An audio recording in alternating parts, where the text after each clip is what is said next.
Big boss ಮನೆಯಲ್ಲಿ ರಕ್ಷಿತಾ ಶೆಟ್ಟಿ ಬಗ್ಗೆ ಒಂದಷ್ಟು ಸ್ಪರ್ಧಿಗಳು ಹೇಳುವಂತಹ ಸಾಮಾನ್ಯ ಆರೋಪಗಳು ಅಂದ್ರೆ ಆಕೆ ನಾಮಿನೇಷನ್ ಸಂದರ್ಭದಲ್ಲಿ ಸರಿಯಾದಂತಹ ಕಾರಣ ಕೊಡೋದಿಲ್ಲ.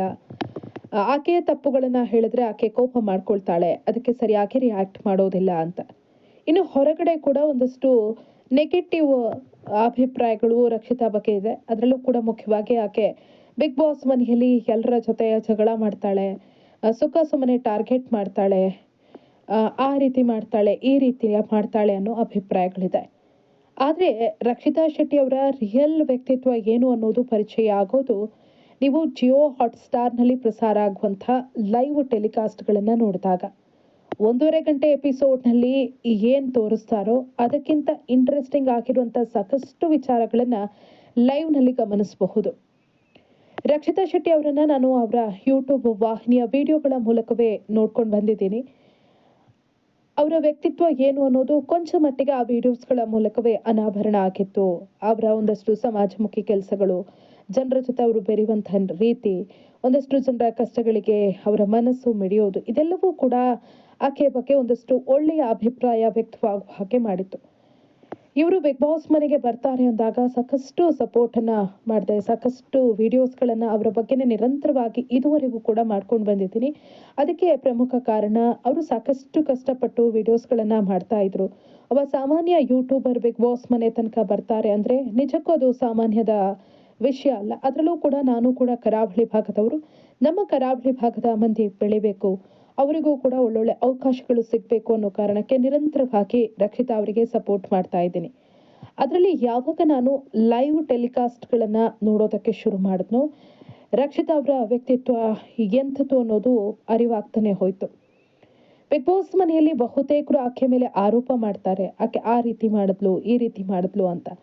ಆದ್ರೆ ಆಕೆ ಮಾಡುವಂತಹ ಒಳ್ಳೆ ಕೆಲಸಗಳು ಯಾವುದು ಕೂಡ ಹೈಲೈಟ್ ಆಗಿಲ್ಲ. ಅದಕ್ಕೆ ಪ್ರಮುಖ ಕಾರಣ ಆಕೆ ತಾನು ಯಾರಿಗೆ ಏನೇ ಒಳ್ಳೇದು ಮಾಡಿದ್ರು ಎಲ್ಲೂ ಕೂಡ ಹೇಳ್ಕೊಂಡಿಲ್ಲ.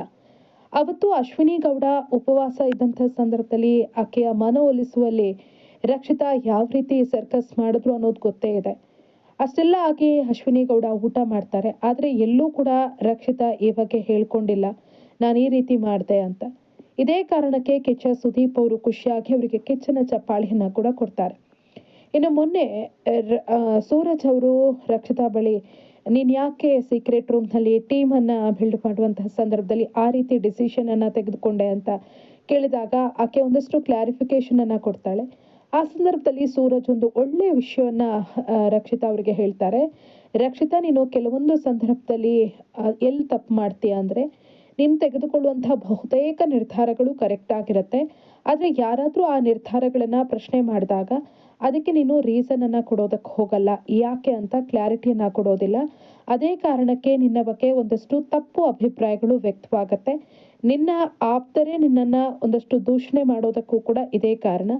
ಎಲ್ಲಿ ನಿನ್ನ ತಪ್ಪಿಲ್ವೋ ಅಥವಾ ಎಲ್ಲಿ ನಿನ್ನ ನಿರ್ಧಾರ ನಿನಗೆ ಸರಿ ಅನ್ಸತ್ತೋ ಆ ಸಂದರ್ಭದಲ್ಲಿ ಯಾರಾದ್ರೂ ಆರೋಪ ಮಾಡಿದ್ರೆ, ಪ್ರಶ್ನೆ ಮಾಡಿದ್ರೆ ಅದಕ್ಕೆ ಒಂದು ಕ್ಲಾರಿಟಿ ಕೊಡು, ಉತ್ತರ ಕೊಡು, ಆಗ ಸಮಸ್ಯೆ ಆಗಲ್ಲ ಅಂತ. ಅವಾಗ ರಕ್ಷಿತಾ ಒಂದು ಮಾತನ್ನ ಹೇಳ್ತಾರೆ, ನನಗದ್ರ ಅವಶ್ಯಕತೆ ಇಲ್ಲ, ನಾನು ಏನೇ ಮಾಡಿದ್ರು ನನ್ನ ಮನಸ್ಸಿನ ಮಾತಿನಿಂದ ಮಾಡಿರ್ತೀನಿ, ಒಬ್ರಿಗೆ ಒಳ್ಳೇದಾಗಬೇಕು ಅನ್ನೋ ಕಾರಣಕ್ಕೆ ಮಾಡಿರ್ತೀನಿ. ಹಾಗಾಗಿ ನಾನು ಮಾಡಿದಕ್ಕೆಲ್ಲವೂ ಕೂಡ ಕ್ಲಾರಿಟಿ ಕೊಡುವಂತ ಅವಶ್ಯಕತೆ ಇಲ್ಲ ಅನ್ನೋ ಮಾತನ್ನ ಹೇಳ್ತಾರೆ. ಇಲ್ಲೇ ರಕ್ಷಿತಾ ಅವರ ವ್ಯಕ್ತಿತ್ವ ಏನು ಅನ್ನೋದು ಪರಿಚಯ ಆಗತ್ತೆ. ಇನ್ನು ಈ ಹಿಂದೆ ಬಿಗ್ ಬಾಸ್ ಮನೆಯಿಂದ ಹೊರಗಡೆ ಹೋದಂತ ಅಭಿಷೇಕ್ ಶ್ರೀಕಾಂತ್ ಅವರು ಒಂದು ಸಂದರ್ಶನದಲ್ಲಿ ಹೇಳ್ತಾರೆ, ನಾವೆಲ್ಲರೂ ಕೂಡ ಧ್ರುವಂತ್ ಅವರ ಜೊತೆ ರಕ್ಷಿತಾ ಜಗಳ ಮಾಡ್ತಾರೆ, ಅವರನ್ನ ಟಾರ್ಗೆಟ್ ಮಾಡ್ತಾರೆ ಅಂತ ಅನ್ಕೊಳ್ತೀವಿ. ಆದ್ರೆ ಅವರನ್ನ ಟ್ರಿಗರ್ ಮಾಡೋದು ಧ್ರುವಂತ್ ಅವರು ಎಷ್ಟೆಲ್ಲ ಅವಮಾನ ಮಾಡ್ತಾರೆ ಅನ್ನೋದು ಆಕೆಗಷ್ಟೇ ಗೊತ್ತು ಅಂತ. ಧ್ರುವಂತ್ ಅಷ್ಟೆಲ್ಲ ಮಾಡಿದ್ರು ಕೂಡ ರಕ್ಷಿತಾ ಅವ್ರ ಬಗ್ಗೆ ಯಾವುದೇ ರೀತಿಯಾದಂತಹ ಬೇಸರವನ್ನ ಮಾಡ್ಕೊಳ್ಳೋದಿಲ್ಲ, ಅವರಿಗೆ ಒಳ್ಳೆಯದನ್ನೇ ಬಯಸ್ತಾರೆ. ಅಲ್ಲಿ ಹಾಲು ಕೊಡುವಂತಹ ಸಂದರ್ಭದಲ್ಲಿ ಅಂದ್ರೆ ಹಾಲನ್ನ ಡಿವೈಡ್ ಮಾಡಿ ಎಲ್ರಿಗೂ ಕೊಡುವಂತಹ ಸಂದರ್ಭದಲ್ಲಿ ಆಕೆ ಧ್ರುವಂತ್ ಅವರಿಗೂ ಕೂಡ ಅವರ ಪಾಲನ್ನ ಎತ್ತಿಡ್ತಾರೆ. ಅಲ್ಲೂ ಕೂಡ ಆಕೆ ಯಾವುದೇ ರೀತಿಯಲ್ಲೂ ಕೂಡ ಪಾರ್ಶಿಯಾಲಿಟಿ ಮಾಡೋದಿಲ್ಲ ಅಂತ. ಇಲ್ಲೇ ರಕ್ಷಿತಾ ಅವರ ಗುಣ ಏನು ಅನ್ನೋದು ಗೊತ್ತಾಗತ್ತೆ. ಅದು ಅಭಿಷೇಕ್ ಸಂದರ್ಶನದಲ್ಲಿ ಹೇಳಿದ್ದನ್ನ ನಾನು ಕೇಳಿಸ್ಕೊಂಡೆ. ಆದ್ರೆ ಲೈವ್ ಆಗಿ ನಿನ್ನೆ ಟೆಲಿಕಾಸ್ಟ್ ಆದಂತಹ ಲೈವ್ ಎಪಿಸೋಡ್ನಲ್ಲಿ ನಾನು ಒಂದಷ್ಟು ವಿಚಾರಗಳನ್ನ ಗಮನಿಸಿದೆ. ನಿಮ್ಗೆಲ್ಲ ಗೊತ್ತೇ ಇದೆ, ಫ್ಯಾಮಿಲಿ ರೌಂಡ್ ನಡೀತಾ ಇದೆ. ಈ ಸಂದರ್ಭದಲ್ಲಿ ರಾಶಿಕಾ ಮನೆಯವರು ಬಂದಿದ್ದಾರೆ, ಸೂರಜ್ ಮನೆಯವರು ಬಂದಿದ್ದಾರೆ, ಧನುಷ್ ಮನೆಯವರು ಬಂದಿದ್ದಾರೆ. ರಾಶಿಕಾ ಮನೆಯವರು ಬಂದಂತಹ ಅಡುಗೆಯನ್ನ ಎಲ್ಲರೂ ಕೂಡ ಸವಿತಾ ಇದ್ರು, ಎಲ್ಲರೂ ಕೂಡ ಬ್ಯುಸಿ ಆಗಿದ್ರು. ಕಾವ್ಯ ವೆಜಿಟೇರಿಯನ್ ಅನ್ನೋದು ನಿಮಗೆಲ್ಲ ಗೊತ್ತೇ ಇದೆ.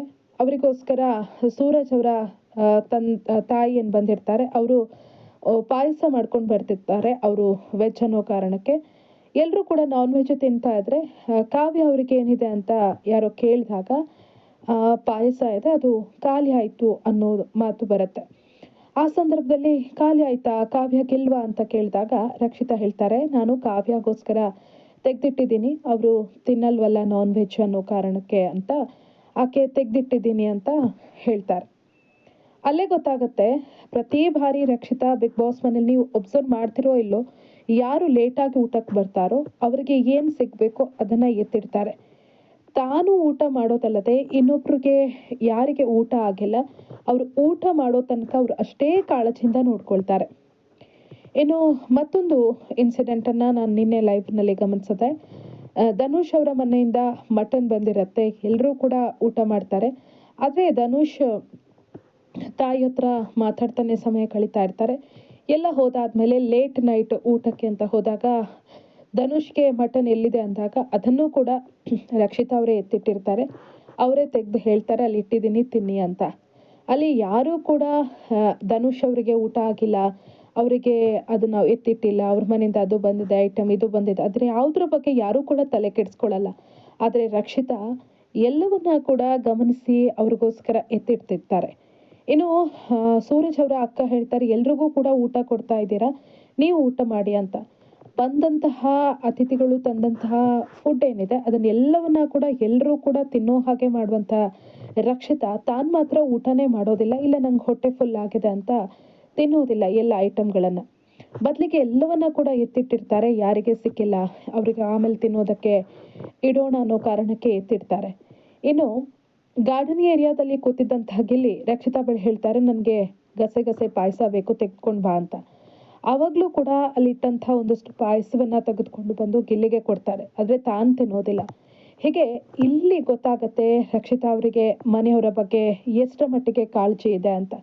ಇನ್ನು ರಕ್ಷಿತಾ ಅವರು ಅಶ್ವಿನಿ ಗೌಡ ಬಳಿ ಹೇಳ್ತಿರ್ತಾರೆ, ಅಂದ್ರೆ 3 ಕಲ್ಲಂಗಡಿ ಇದೆ, ಅದನ್ನ ನಾವು ಹಾಗೆ ಎತ್ತಿಡೋಣ, ಎಲ್ಲರ ಮನೆಯಿಂದ ಬರ್ತಾರಲ್ವಾ ಅವರಿಗೆ ಕೊಡೋದಕ್ಕೇನು ಇರಲ್ವಲ್ಲ, ನಾವು ಇದನ್ನೇ ಕೊಡೋಣ, ಅವರು ದೂರದಿಂದ ಬಂದಿರ್ತಾರೆ, ಅವರಿಗೆ ಸುಸ್ತಾಗಿರತ್ತಲ್ವಾ, ಅವರಿಗೆ ತಿನ್ನೋದಕ್ಕೆ ಏನಾದ್ರೂ ಬೇಕಲ್ವಾ, ಕೊಡೋಣ ಅಂತ. ಅಲ್ಲೂ ಕೂಡ ನೋಡಿ, ಎಲ್ರು ನಮ್ಮ ಮನೆಯಿಂದ ಯಾರು ಬರ್ತಾರೆ, ಏನ್ ತರ್ತಾರೆ ಅನ್ನೋ ಯೋಚನೆಯಲ್ಲಿದ್ರೆ ರಕ್ಷಿತಾ ಮಾತ್ರ ಬಂದವರಿಗೆ ಏನ್ ಕೊಡೋಣ ಅನ್ನೋ ಯೋಚನೆಯಲ್ಲೇ ಇರ್ತಾರೆ. ಇಲ್ಲೇ ಗೊತ್ತಾಗುತ್ತೆ ರಕ್ಷಿತಾ ಅವರ ಗುಣ ಎಂಥದ್ದು ಅಂತ.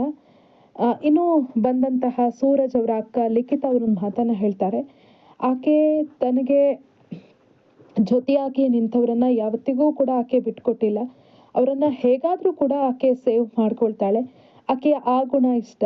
ಫ್ರೆಂಡ್ಸ್ ಅಂತ ಆಕೆ ಯಾರನ್ನ ಅಂದ್ಕೊಳ್ತಾರೋ ಅವರನ್ನ ಆಕೆ ಯಾವತ್ತಿಗೂ ಕೂಡ ಬಿಟ್ಕೊಡಲ್ಲ ಅಂತ. ಅಷ್ಟೇ ಅಲ್ಲ, ಆ ಬಿಗ್ ಬಾಸ್ ಮನೆಯನ್ನೇ ಆಕೆ ಮನೆ ಅಂತ ಅಂದ್ಕೊಂಡಿದ್ದಾರೆ. ಅವ್ರು ಹೇಳಿದ್ದಾರೆ ಅನೇಕ ಬಾರಿ, ನನಗೆ ಇದು ಒಂದು ಮನೆ ಅಂತ ಅನ್ಸುತ್ತೆ, ಇಲ್ಲಿ ನಾವೆಲ್ಲರೂ ಕೂಡ ಒಂದು ಅಂತ, ಜಗಳ ಆಗತ್ತೆ ಹೋಗತ್ತೆ ಬಟ್ ನಾವೆಲ್ಲರೂ ಕೂಡ ಒಂದೇ ಅಂತ ಹೇಳಿದಂತೆ ನಡ್ಕೊಳ್ತಾ ಇರುವಂತಹ ಸ್ಪರ್ಧಿ ಅಂದ್ರೆ ಅದು ರಕ್ಷಿತಾ. ಬಿಗ್ ಬಾಸ್ ಮನೆಯಲ್ಲಿ ಅವರಿಗೆ ಕಾವ್ಯ ಅವರಿಗೆ ಆ ರೀತಿ ಪಾಯಸವನ್ನ ಎತ್ತಿಡುವಂತ ಅವಶ್ಯಕತೆ ಇರಲಿಲ್ಲ. ಕಾವ್ಯ ಅವರು ಏನೆಲ್ಲ ಮಾತನಾಡಿದ್ದಾರೆ, ಏನೆಲ್ಲ ಇಬ್ಬರ ಮಧ್ಯೆ ಜಗಳ ಆಗಿದೆ ಎಲ್ಲವೂ ಕೂಡ ಗೊತ್ತಿದೆ. ಆದ್ರೆ ಎಲ್ಲವನ್ನ ಮರೆತು ರಕ್ಷಿತಾ ಕಾವ್ಯಗೋಸ್ಕರ ಪಾಯಸವನ್ನ ಎತ್ತಿಡ್ತಾರೆ. ಆಕೆಗೆ ತಿನ್ಲಿ ಅನ್ನೋ ಕಾರಣಕ್ಕೆ ಎಲ್ಲವನ್ನ ಕೂಡ ಏನ್ ತಿನ್ಬಹುದು ಅದೆಲ್ಲವನ್ನ ಕೂಡ ಎತ್ತಿಡ್ತಾರೆ. ಇಲ್ಲೇ ಗೊತ್ತಾಗತ್ತೆ ರಕ್ಷಿತಾ ಅವರ ಗುಣ ಎಂಥದ್ದು ಅಂತ. ಆದ್ರೆ ರಕ್ಷಿತಾ ಇಷ್ಟೆಲ್ಲ ಮಾಡಿದ್ರು ಕೂಡ ಯಾಕೆ ಅವರು ಹೈಲೈಟ್ ಆಗ್ತಿಲ್ಲ, ಅವರ ಒಳ್ಳೆತನ ಯಾಕೆ ಪದೇ ಪದೇ ಪ್ರೂವ್ ಆಗ್ತಾ ಇಲ್ಲ ಅನ್ನೋದು ಆ 1.5 ಗಂಟೆ ಎಪಿಸೋಡ್ನಲ್ಲಿ ಅದೆಲ್ಲವನ್ನ ಕೂಡ ತೋರಿಸೋದಿಲ್ಲ. ಹಾಗಾಗಿ ಒಂದಷ್ಟು ಜನರಿಗೆ ಆಕೆಯ ಬಗ್ಗೆ ನೆಗೆಟಿವ್ ಒಪಿನಿಯನ್ಸ್ ಇದೆ. ಆದ್ರೆ ಲೈವ್ ನಲ್ಲಿ ನೀವು ಸೂಕ್ಷ್ಮವಾಗಿ ಗಮನಿಸಿದ್ರೆ ಆಕೆಯ ರಿಯಲ್ ವ್ಯಕ್ತಿತ್ವ ಏನು ಅನ್ನೋದು ಗೊತ್ತಾಗತ್ತೆ. ಇದೇ ಕಾರಣಕ್ಕೆ ಸೂರಜ್ ಅವರು ಹೇಳಿದ್ದು, ನೀನ್ ಅನೇಕ ಸಂದರ್ಭದಲ್ಲಿ ಒಳ್ಳೆ ಕೆಲಸನೇ ಮಾಡಿರ್ತೀಯ, ಆದ್ರೆ ನೀನ್ ಅದನ್ನ ಹೇಳ್ಕೊಳ್ಳೋದಕ್ಕೆ ಹೋಗೋದಿಲ್ಲ, ಅಥವಾ ಅದಕ್ಕೆ ಸಂಬಂಧಪಟ್ಟಂತೆ ಏನಾದ್ರೂ ಆರೋಪ ಬಂದಾಗ ಕ್ಲಾರಿಟಿ ಕೊಡೋದಿಲ್ಲ. ಹಾಗಾಗಿ ನೀನು ಯಾವಾಗ್ಲೂ ಕೂಡ ನೀನೇ ತಪ್ಪು ಮಾಡಿದೀಯ ಅಂತ ಆಗತ್ತೆ. ಆ ರೀತಿ ಮಾಡಬೇಡ, ನೀನು ಸರಿಯಾಗಿದ್ದಂತಹ ಸಂದರ್ಭದಲ್ಲಿ ಸರಿಯಾದಂತಹ ನಿರ್ಧಾರವನ್ನ ತೆಗೆದುಕೊಂಡಂತಹ ಸಂದರ್ಭದಲ್ಲಿ ಅವರಿಗೆ ತಿಳಿಸಿ ಹೇಳು, ಅದಕ್ಕೊಂದು ಕ್ಲಾರಿಟಿ ಕೊಡು, ಆವಾಗ ನಿನ್ನ ಬಗ್ಗೆ ಯಾರೂ ಕೂಡ ತಪ್ಪು ತಿಳ್ಕೊಳ್ಳೋದಿಲ್ಲ ಅಂತ.